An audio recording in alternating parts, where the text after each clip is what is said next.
He hikoinga ki runga I te aratika, e a hei ai tēnei reo irirangi a iwi, te tipu ake I ona pūkenga matihiko, hei whakapai ake I tōna tiaki I ngā iwi o Rangitāne. And it's part of our journey is our history going back to when whātonga first arrived, but now we have modern technology where we have the ability to share things live and to develop archives and that for the next generation. E whakapono ana te tumu whakarai o Rangitāne a Daniel Harris ki ngā pūkenga me tōna whakapai au tonu te reo irirangi kawe ki te ao matihiko o te ēnei. And it's been really great recent times growing our profile with a lot of the live streaming that's happening with a lot of things that we're doing.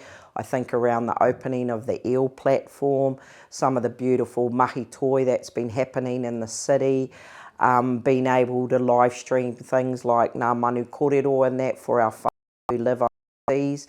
Ko nei mania poto te kai whakahaere hanga hōtaka, he nui o na wheakotanga I te ao. Mā ona te kaumārua tau I te reo irirangi, ka whai hua te reo irirangi I ona māramatanga I roto I ēnei mahi mo ngā tau. Radio since back in